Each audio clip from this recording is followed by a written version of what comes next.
Networking is a really powerful way to stand out among your colleagues and let them know that you are here to support them. In today's episode, you'll learn all about the 4 amazing ways to grow your practice through networking. Private practice owners, are you ready to rewrite the rules for your practice so you can have more time off, a great team, and more income while delivering better patient care? Then you are in the right place. Welcome to the Provider's Edge podcast. I'm your host, Sabrina Rombach. I'm a provider, an international peak performance keynote speaker, and a best-selling author. My guests and I help providers like you control your practice, control your life, control your future. This is your defining moment to be a disruptor in healthcare. There are endless suggestions by the marketing gurus on how do we build up private practices. Yet many are noises. They are getting us more overwhelmed and confused when we step out and have the courage to actually build the private practice that you have right now or have started to expand. So networking, on the other hand, can be really powerful because you're standing out as the expert among your colleagues and letting them know that you're here to support them as well. And that's why I invited Dr. Jane with us today. She is a naturopathic doctor who specializes in fertility.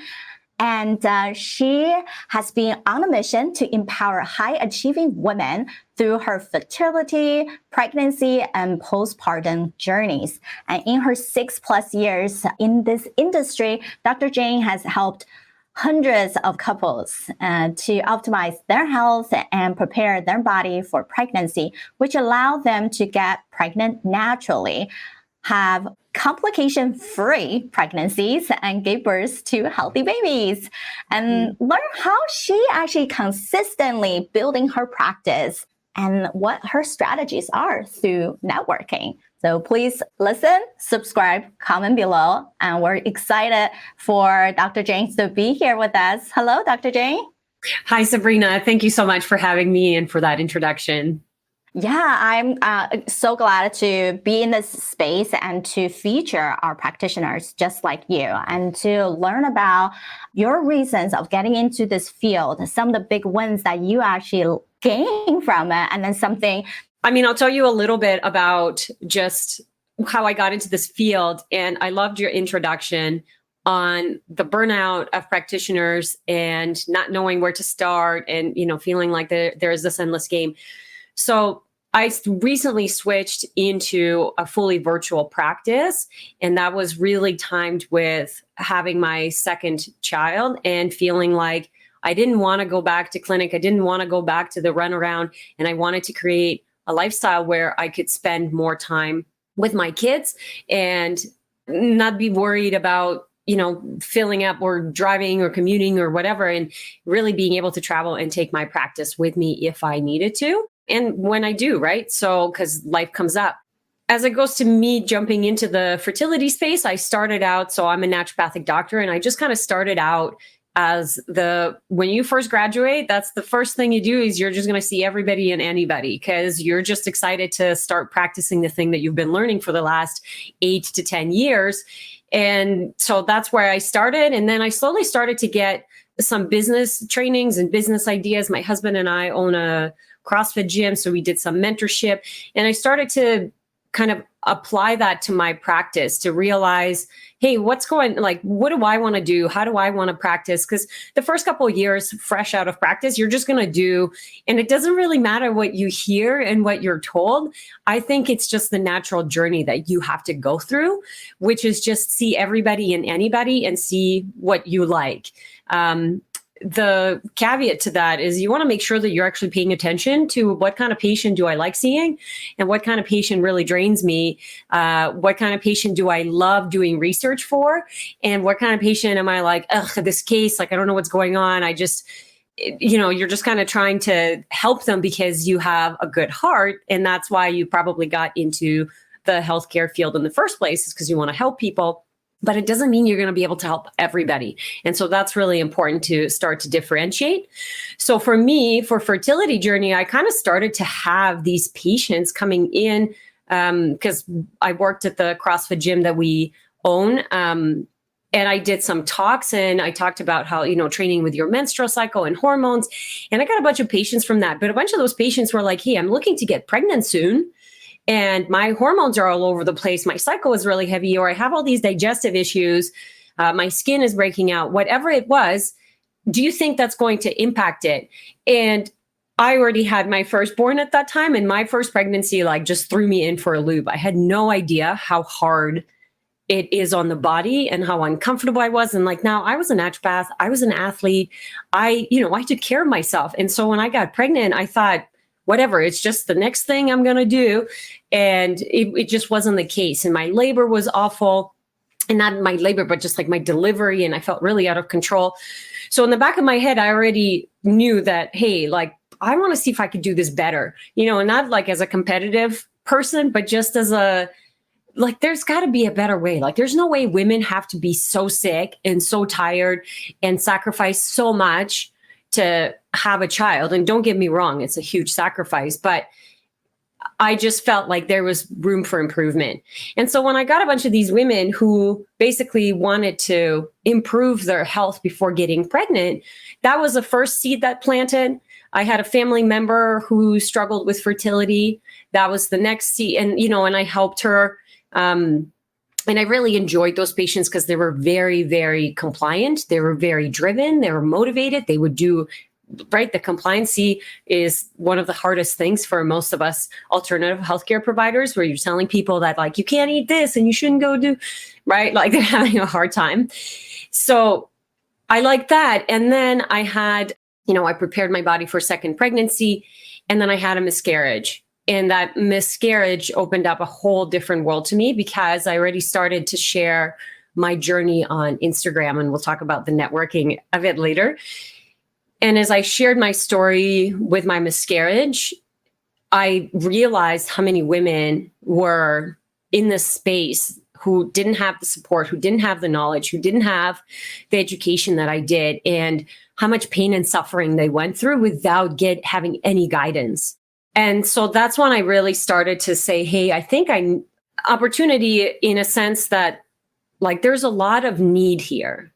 And I know I can help these women because as painful as the miscarriage was, I knew how to support my body. I knew who to reach out to. I had a network of people because, again, I'm in the healthcare space. So I have professionals who are friends who pointed me in the right direction. So I felt very supported, and I feel like I healed, fairly quickly in comparison. And I moved past through the experience in a way that allowed me to get pregnant again, within 3 to 4 months, and then have the beautiful home birth that I wanted for my first child and, didn't get.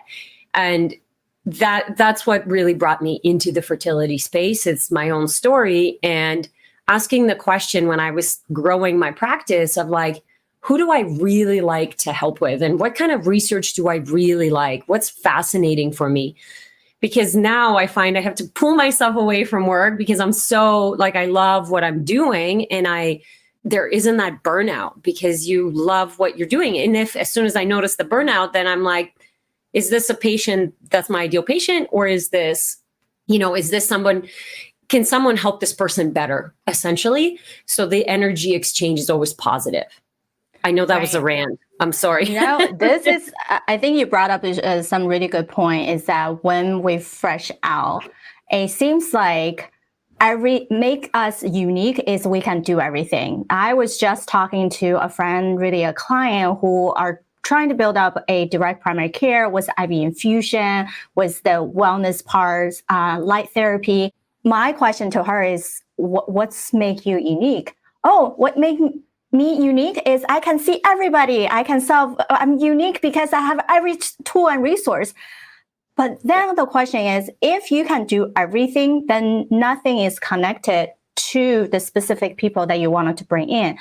And in your case, Dr. Jane, you become someone who's so specialized because you have a personal connection. That makes you unique you have a story. That story can connect with parents, with people who had miscarriage, or people who are newly seeking, who had babies, who had gone through the similar aches and pains and really stress on their body. They can hear these stories, they can connect it to.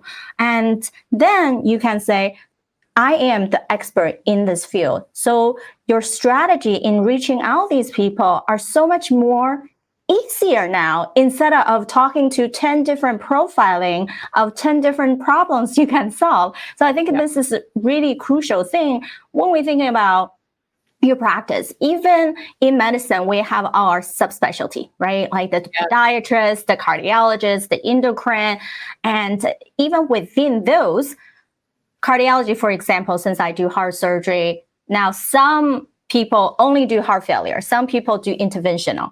And some people only care about specific devices, the innovation part versus the traditional. And some people are more into the biohacking, right? And whatever that means for you, that connection, I think that's the biggest thing about our unique ability as a provider. And that helps into even direction, right? And so you've been building your practice for more than 6 years, and it's definitely a transition as many people start putting everything online and then reducing the cost of your space of having a physical clinic. And how big is your practice now? Like, do you have how many assistants? And do you feel like because you moved to virtual, you have been able to have a smaller or bigger team? Yeah, the dynamic of your team really changes. It's and the way that you split up your expenses also changes. So it seems like, oh, okay, now you don't have rent to pay, you don't have XYZ to pay. You don't have to worry about, like, now this is just extra income. But when you're coming online, you have to keep in mind that nobody knows who you are online. And so now you have to have, instead of having an assistant who's helping me manage supplements and do all this, now I have a social media brand strategist, someone who's helping me make sure that the content that I put out is speaking to the right market, someone who's making sure that all of my content is aligned, and creating, actually spending money on ads and making sure that that messaging is aligned and you're tracking the right person. And, to what you were speaking in, like, really you're speaking about niching down, right? So people are really scared about niching down. And like you said, in cardiology, there's like 5, 10, however many different fields that you can niche down to. And in fertility, it's the same thing. You can do pre-conception care. You can do after you've been trying for a while, how to recover pregnancy, post-pregnancy loss, how to prepare your body for IVF. Like, even though it seems like it's this big, broad field, there is a person in there that you're going to work really much better with. And when we're niching down, it doesn't mean that that's something that you're going to do for forever. Like, I know you mentioned, like, oh, I'm helping everybody. And really, when you're talking to everyone, you're talking to no one, because people just kind of hear that message. And now there's so much noise on the internet, it's just going to go right through. And so it is really specific to talk to people's problems. And the more people you're trying to help, the more complex the system gets on the back end. And complex fails, simple scales. You always want to simplify, because the more complex it is for you, the harder it is for your patient to understand, but also the more burnout you're going to experience, because there's just too many balls to juggle. And then you have to hire out to help you, versus if it's simple. And so I don't have a huge team. I have somebody who is doing, my ads and my marketing and setting up all the Facebook stuff. And then I have a girl who does my brand strategy. She does my social media strategy. She does all my posting, reaching out for podcast opportunities, to create more networking opportunities. And then because I sell a higher ticket item, I actually take very few patients at a time. And that allows me to provide the care that I want for the patients.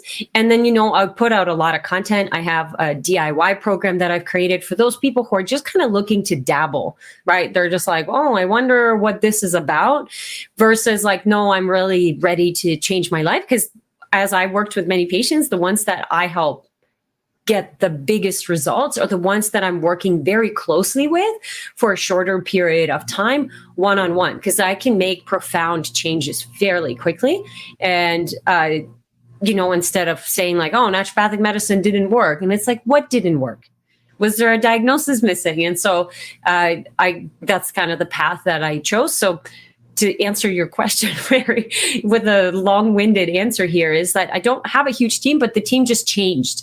The team changed from doing the physical stuff to really being behind the back end. Like my team is virtual, right? I have the ad marketing manager is in Australia, and then I'm in Calgary, and my brand girl is in Toronto, and she has an assistant that helps out. So it's nice because now you have the power to connect and do those things online, as opposed to being limited to a location and having to find like really good people that work with you well when you're limited to a location. I find it just becomes harder versus now you have this infinite possibility of like, there's a ton of amazing people out there, but they might just not be within driving distance of your practice. Yeah, you're so right. And then that being said, I think some people would say, what would be the challenge of not either is finding these team because they're online, you're not seeing them, you only have a limited communication with them, or is the challenge is making sure your expectations meet? Yeah, I mean, when it comes to team, because I've made some mistakes in terms of hiring, like the kind of the advice that I can give in terms of hiring a team is hire up, not hire down. So you need to hire someone who's better than you at the thing that you're trying to get them to do. Whereas I hired an assistant at first to be like, I'll just teach her what I need to do.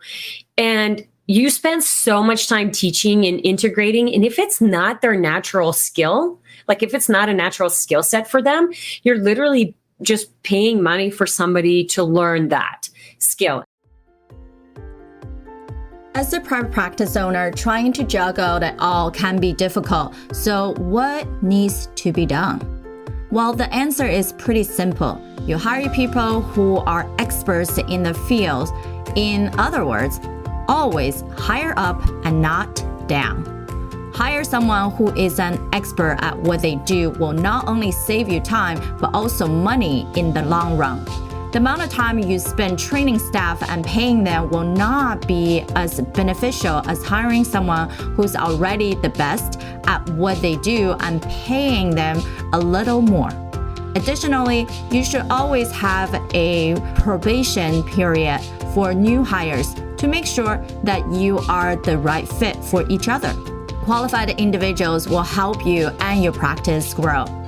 You can reach new people and network more by hiring the right person. So how does one go about doing this? By getting to know your patients, your practice, and your competitors. If you like today's episode, please share it with your friends and colleagues who are also healthcare leaders. They will appreciate you for thinking about their growth. It's about paying it forward. All right, let's get back to the rest of our show. And sometimes it takes 3 months, sometimes it takes 6 months, sometimes it takes a year for them to get. And I see a lot of practitioners get really frustrated where their assistants and the truth is sometimes it's, the pay that you're giving them is all you can get is this skill set. So you might have to consider increasing your pay, but then you have to be really clear with the expectations. And then checklists, like here are the things that I need you to do. What are you good at? What are you like really learning about them as people, if you will, and what they're inclined to do? Because once I hired I had that flip where I let go of my assistant and I hired my social media manager, brand strategist. Like I didn't even know everything that she could do. And I realized the certain skill set that she had. And she was just very organized, very, very on it. Like she had all the folders and charts and all of these things that I was like expecting from my assistant. And I just couldn't get her to do it. And the truth is, it's just like, it wasn't part of her natural DNA, if you will, and so I was trying to fit her into that box. So when you're looking to hire, don't just try to fit somebody into the box. Look at who they actually are and what they're good at. And I would, ask references. Absolutely. Call the references and see what did they do for oh, they were really great at communicating. They were really great at talking and blah. Okay, what about organization skills? And so like if the person doesn't say anything about organization and all you need is a super organized person, then right away that should, put a little bit of a flag for you. And then you just do a probation period. Always do a probation period because like I said, when I look retrospectively, it's always hindsight 2020. When I look at my assistant, and I was like, yeah, there were so many red flags. And not that she wasn't a great person. It's just like she wasn't in the right position. And I kept trying to put her into that position. Whereas when I hired my social media person, it was like, oh, this is what this is like. And so unfortunately, I think you do have to make those mistakes as a practitioner at the beginning because you just don't know. That's the whole thing. It's like you got to get that experience. It's okay. You're going to fail. You're going to hire the wrong people. Just move past that and hire the next person. And if that person isn't right, hire the next person. And that's just part of the game. That's just part of learning how to manage a team and what you need and how clear you need to be with the expectations and what the person needs to do on their day to day. And then systems and, charts and checklists, all of that stuff, it's a lot of work, but you get the people that you hire to start building that out for you and you kind of build it out as you go. Yeah, one of the biggest struggle was when you stepping out beyond just a provider, you start thinking about business. The biggest fail in entrepreneurship is I can just bring anyone on, or I can bring someone on that seems to be good and we'll train them. I can train them and mold them into a certain way. But if we have to spend the time to train and mold them, you're actually going down to a distraction zone, right? Like I teach about freedom. How do you create a compass of freedom that helps you to build out your system? That helps you to gain back that 1 day per week. So if you don't even know what the beginning looks like, then you can constantly hire, constantly change. And the false belief we always have is, oh, what if I just give them one more chance? What if I give them a second chance? And maybe they can learn it better. But then anything that come back to you that's not right, you spend so much more time and agony and struggle to just fix their work. So it's not really worth your time and their time to feel inadequate for you making so much correction, and you on the other hand feel so struggling. I can't believe I'm paying this person, but they're not delivering. And the biggest point, Dr. Jane, you're so right. Higher up means you have to hire experts. And that's why you guys know I curate a long list of people who are specialized in just private practice, because there's too many people doing so many different things and it becomes scattered. And when they don't know healthcare, they do not know healthcare. They don't know how we talk. They don't know what we struggle on. They don't know how our patient react. Just because maybe they're in business for 10 years, building different practices, a big organization, it's not going to be the same when we are small entities. And some are not even small, right? Some of my clients even have 10 clinics, but you still can't see that as a large organization with hundreds of employees. It just doesn't make sense. So the point about hiring, the least amount of struggle you're going to have and best effective way of output is to get references, ask the people who you trust, or I can even give you a whole list on people that you need to talk to, whether it's in the beginning or you're in the middle about scaling, right? The concept is just that it's okay that we have to pay a little bit more, or take a little bit more time to find the right person, but it takes the more time to find the right person so you can keep them longer. And if they're not the right person, quickly turn that around so you don't get the heartaches. Sure. The reason that you want to pay that person more is because if you lay out your expectations, in theory, they should be bringing more revenue. Like everybody who's on the team needs to contribute to bringing more revenue. So even if it's your administrative person that's sitting at your front desk or checking in online or whatever, they're doing things like, hey, have you filled your supplement prescription today? Hey, have you done this? And they're doing follow-ups and making sure. So that is bringing in more revenue, right? If someone is sitting there and is on getting people to make sure that they're taking their supplements or whatever prescriptions, that's bringing in more revenue. If they're following up on patients, making sure that they book their appointments, that's bringing in more revenue.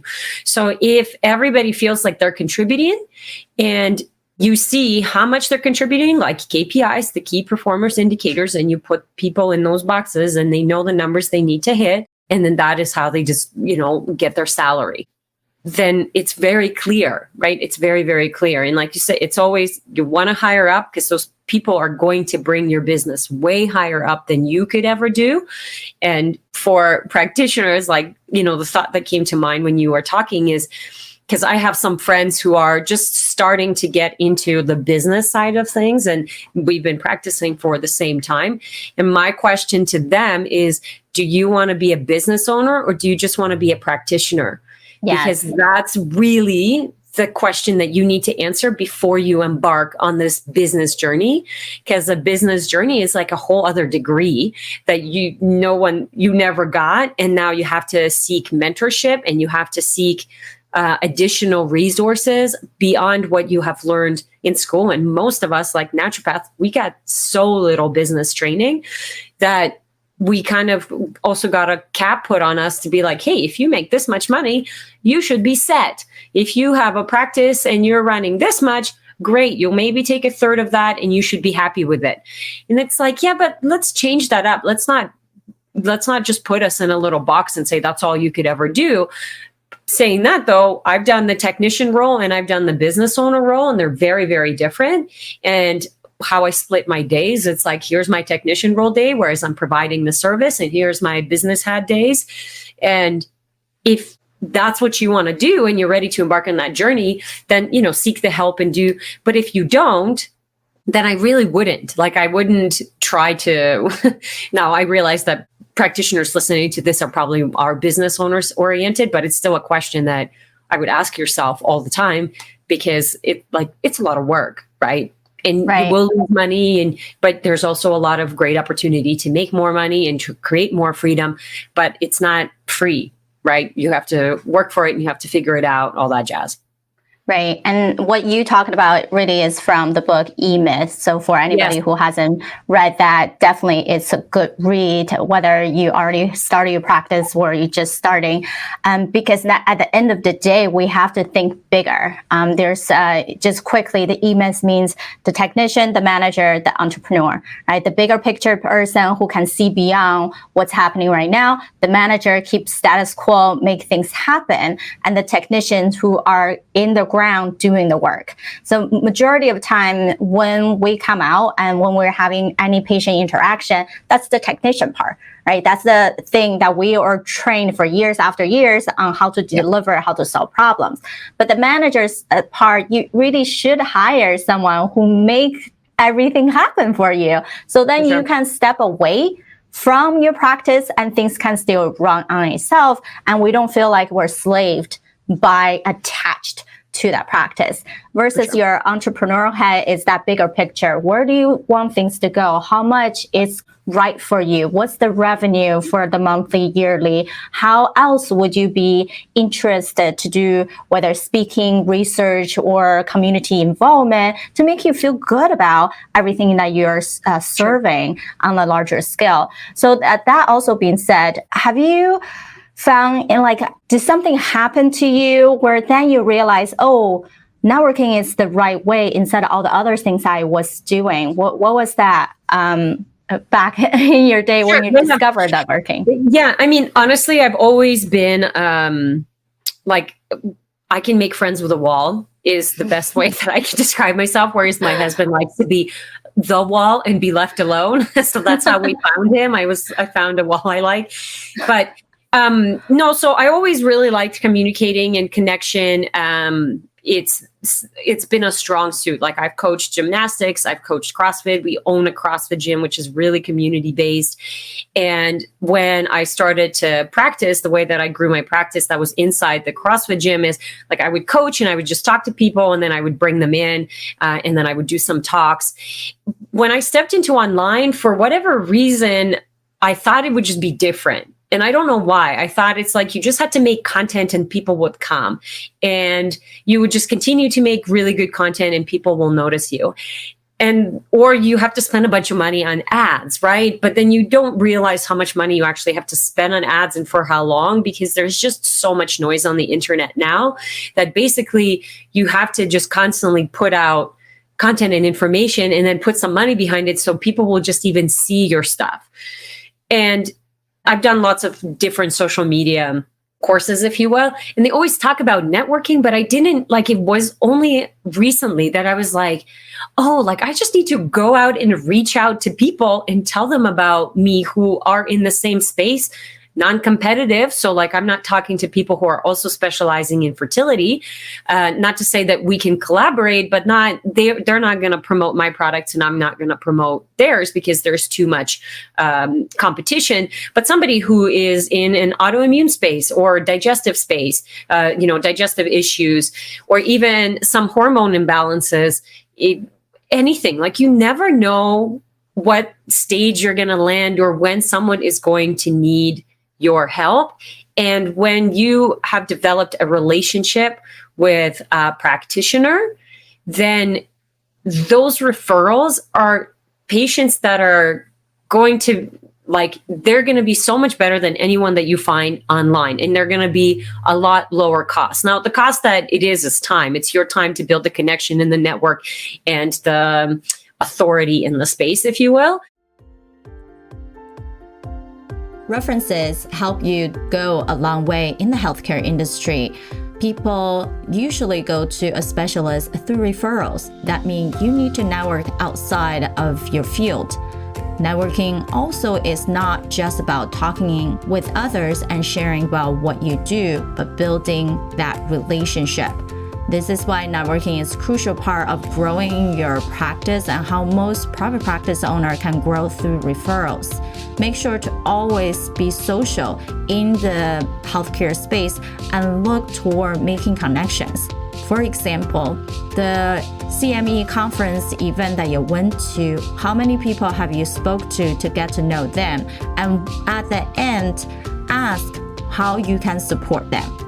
When people don't understand what your true purpose and how they can support each other, then it will just be a good conversation without any follow-up.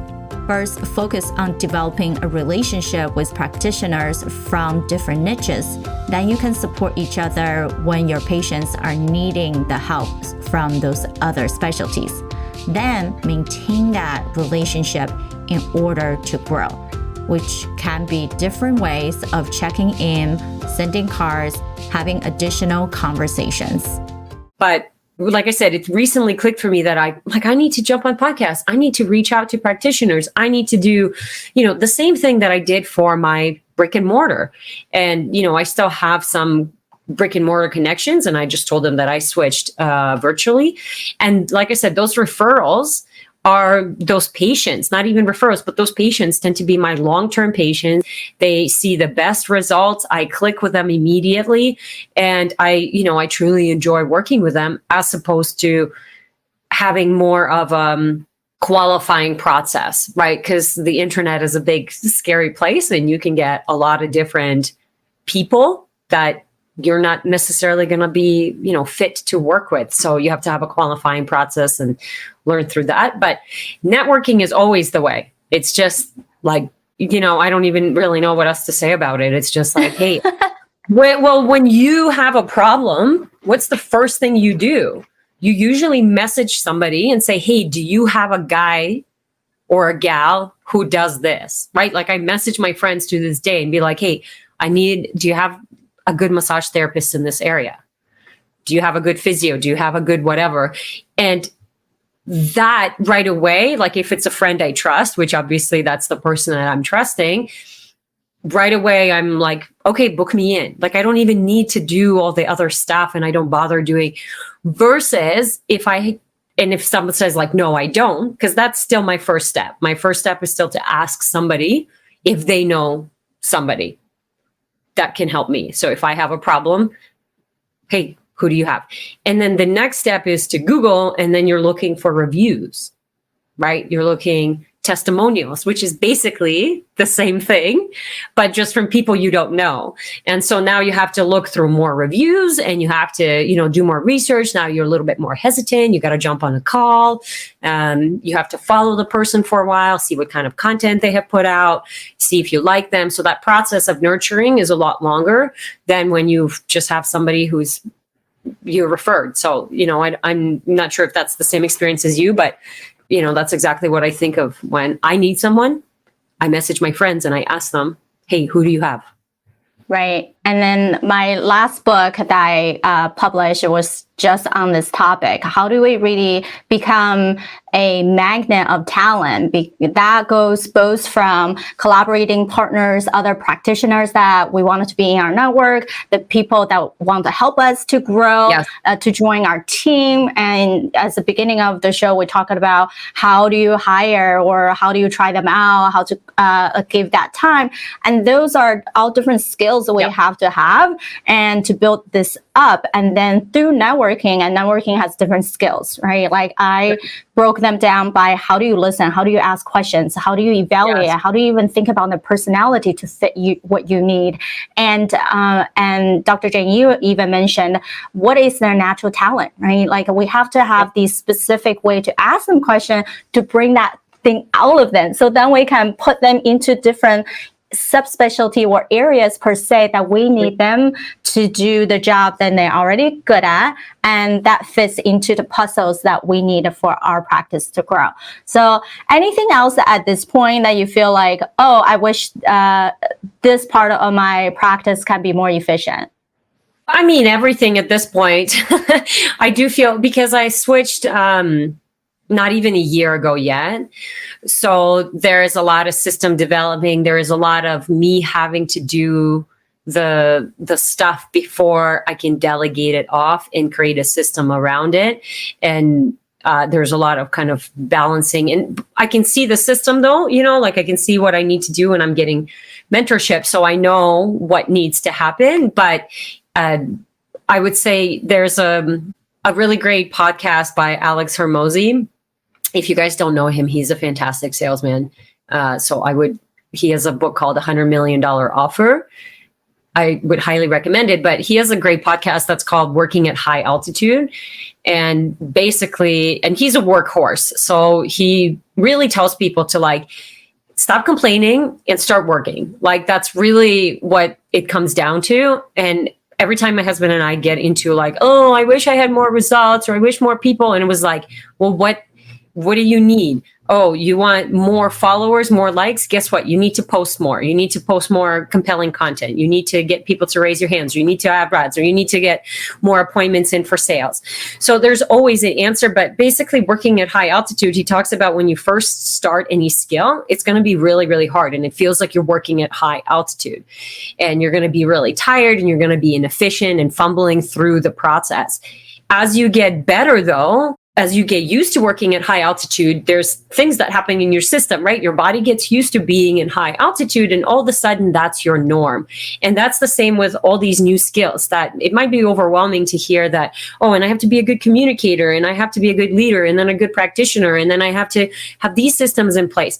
But just know that there's no expectations that you're going to be able to do that all at once and that you're going to be really good at it at the beginning. So if you went to school for 8 or 10 years, it took you 8 or 10 years just to learn the skill of being a healthcare provider, let alone now learning how to do business. And really, we say, like my husband will say, it takes about 10 years to master a skill, right? It's not that we say that, but that's just what we've heard and that's what we believe as well. Just we've coached CrossFit for a really long time. And at that 10-year mark, I was like, you know what? I'm good. I've mastered the skill. I don't really want to, I don't need to keep learning. I'm the quote unquote master and I can teach now.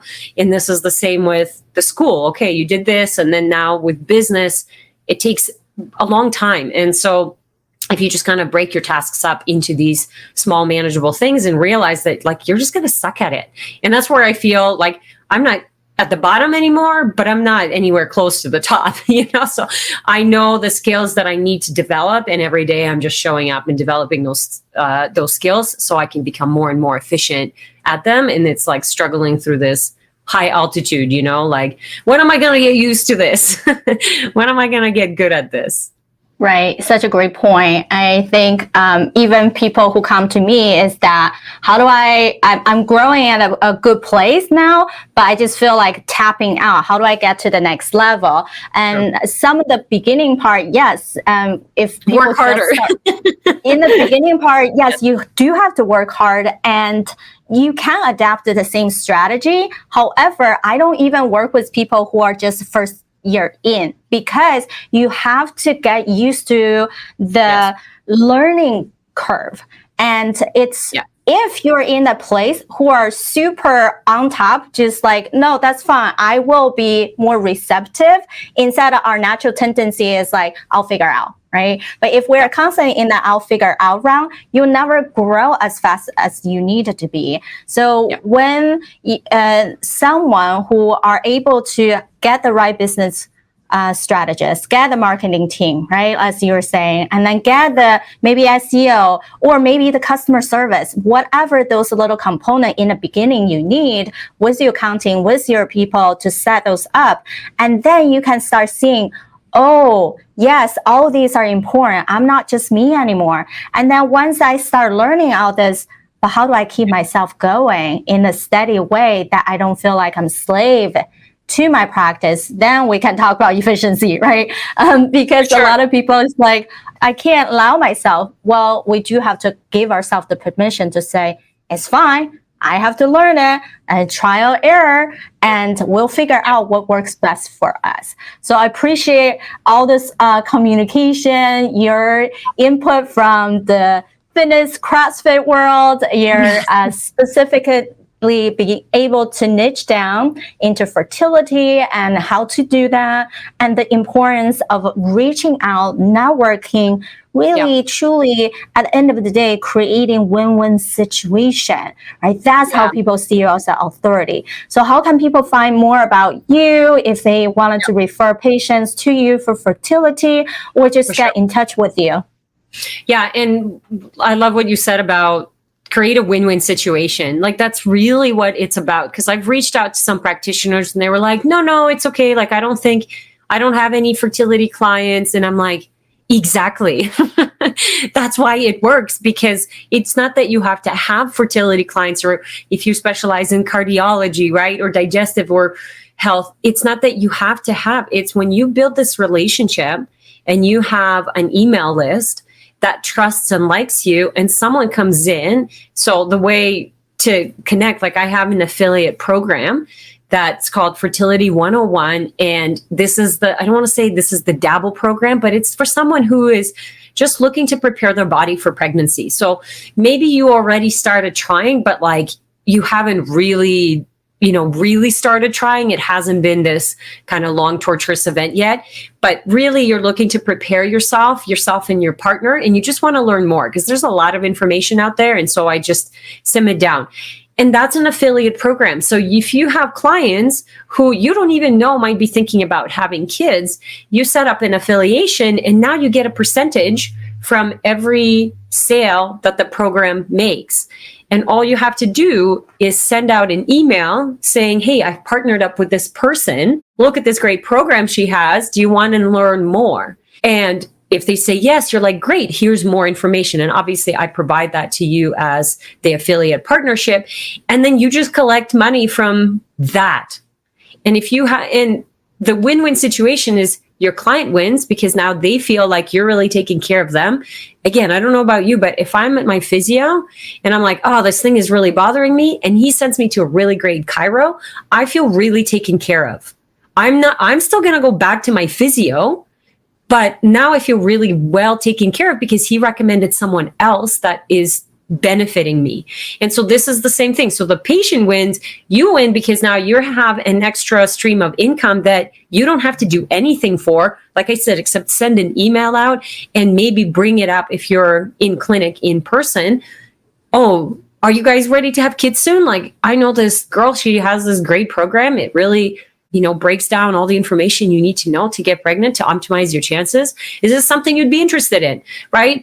So then you're making money. And then obviously it's a win for me because yes, I get the percentage of that. And also it helps me to create that impact that I'm looking for. And that's something I noted that you were talking about. It's like, yes, we want to make money, but we also want to make an impact, right? Like I think those are the two things, because money will provide us freedom, but impact is like, why did you get into medical school in the first place? You want to help people probably, right? Not to like, I want to make as much money as possible. It's like unlikely those people, that's why you got in. So affiliate programs is really the best way. And to contact me, if you're a practitioner, I would just love for you to send me an email, as opposed to, you can message me through my Instagram as well. And just make sure that you tell me that you're a practitioner. But I love to get those conversations started on email, and I'll get you on Zoom, and then we'll just chat and talk and see if you are if we are a good fit to benefit one another. In today's episode, we discussed the 4 ways in which networking and hiring the right people will help grow your practice. Likely, you stay tuned to this episode because you're successful and yet feeling there is a greater impact with your patients and your team you can make. To recap, number 1, as a practitioner, you need to ask yourself, do I want to be average at everything or the best at one thing? The answer is you need to be the best at doing one thing. Being a specialist in a certain area helps you in reaching out to potential clients and also treat them better. Of course, you want the best for your patients, and having a specialization will make it easier for you as a business to grow and prosper. Number 2, when it comes to hiring new people, you should expand your horizons. Think of what jobs in your practice can be done remotely. For example, social media manager is a job that can easily be done remotely. So when you start hiring, look for people outside of your local area and try to expand as much as you can. It is easy to hire people who understand your vision and have expertise in their area online and can be less costly. Number 3, expectations lead to disappointments. We all know that. Being a practitioner and waiting to see results can be hard. This is why you need to manage your expectations better. As a growing practice, you need to understand that business can be unpredictable. Not only manage your expectations, but have clear and realistic ones. Having achievable small goals is better than having a one big audacious goal that sometimes can feel like it will take way too much effort and time and money to achieve. Set a path filled with smaller milestones that will help you get to your ultimate goal as a practice. Number 4, as a practice owner, you need to hire a team that works together to bring in more revenue. That means expanding geographically when hiring. You'll find much better matches when you start networking online and hiring remote employees. Not only will this save you money, but it will also improve your practice and business when you hire people who understand your vision and work together seamlessly at the same time. As a business, no matter what the job is, every member of your team should work to bring in more revenue. You can do so by creating your KPIs, clear targets for your teams. This is much easier to achieve when you and your team are a great fit. Thank you for listening to today's episode. You're listening to me right now. Odds are you're frustrated by how healthcare practices are running today. I'm with you. I'm looking to change the conversation that we're having in this field. It starts with me and it starts with you. I want to connect with you and get to know your own struggle or challenges within the healthcare industry. Visit sabrinarumback.com/connect, where you are going to find all of my social media platforms. Feel free to send me a direct message. If you, like me, prefer speaking, then you can record a voice message on the page. So come to sabrinarumback.com/connect and let's continue the conversation. I think there were a lot of things in there. I look at the chart of the desire zone because I was taking on too many things. I was doing too many things outside of my desire zone. And that allowed me to hone things back into the direction where they should be. What was some other things? Our first call that we ever had, there was a quote that you gave me from the Dalai Lama. And these are simple things. I did it, but it was about gratitude. And it hit me at that time because I'd forgotten to be grateful about what has been built. Everybody around me that sees what we're doing or, sees what I'm doing here, my peers and colleagues, and they're very grateful for what I've been doing. They're like, oh, this is great. Would love to be in the position that I'm in. And I forget that, but I forgot it. So that was another one. And then what was some other stuff? I'd have to go through my list. I mean, there's, the 2-minute reset stuff that we do, just do a little bit. And we even, remember, I been a big meditator for a long time, and everyone goes through cycles of this, but I was so dedicated. It was 45 minutes to an hour every single day, probably at night as well. And then in a busy lifestyle, you go, oh, can't do that. Then you started thinking, well, if I can't do 30 minutes or an hour meditation, then why even do it? But you're teaching people to do 2-minute meditations, which 3 2-minute meditations throughout the entire day, 6 minutes total, in my opinion, is better than doing 45 minutes an hour every other day. It just made more sense. And it was so much easier just to kind of center myself back in and go back at it. So, and one thing now, I'm going to have to do a plug here, is this. Yeah, and I was going to do this, didn't you? So this clock right here has been, I don't know if yours is next to you or not, but you held this up for me one day. And we're talking about time blocking, time blocking and everything else. I said, well, what is that? So I bought it on Amazon, and it has the clock of the 5 and 10, 15 minutes and so forth. It is awesome. And so when I started using this thing, I started realizing oh my gosh, when I'm actually tracking my time, I've got a lot of it. When I'm not tracking my time, even if you take a 5-minute break to surf the internet, it's 15, 20 minutes later, the time goes fast. So it's been I can get so much stuff done in a 15-minute period. It's crazy. So come to sabrinarumback.com/connect and let's continue the conversation.